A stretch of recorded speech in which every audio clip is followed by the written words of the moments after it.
ओम नमः शिवाय, ओम नमः शिवाय।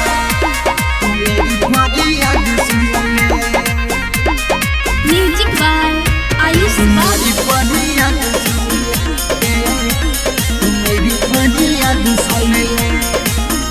भोले भोले बाबा मैं हुआ या तेरे दर पे, तू मेरी फरियाद सुन ले, तू मेरी फरियाद सुन ले। तूने तूने विश्व में है अमृत घोले, तू मेरी फरियाद सुन ले, तू मेरी फरियाद सुन ले, तू मेरी फरियाद सुन ले, तू मेरी फरियाद सुन ले, तू मेरी फरियाद सुन ले। हो तेरी शरण में वो बाबा मैं छोड़ घर द्वार आया रे, कर दे मुरादे पूरी जगत से मैं हार आया रे। तेरी शरण में वो बाबा मैं छोड़ घर द्वार आया रे, कर दे मुरादे पूरी जगत से मैं हार आया रे।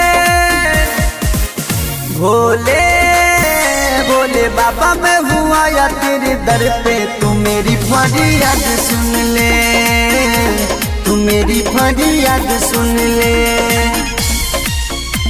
तू मेरी फरियाद सुन ले, तू मेरी फरियाद सुन ले, तू मेरी फरियाद सुन ले। हे काशी की वासी, हे शिव अविनाशी, सहारा बस तेरा चाहिए मुझे, जहाँ में वो बाबा सिवा न कोई दूजा चाहिए।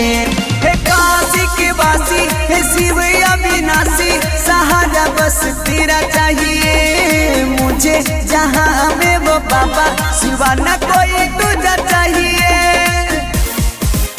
भोले भोले बाबा मैं हुआ या तेरे दर पे, तू मेरी फरियाद सुन ले, तू मेरी फरियाद सुन ले।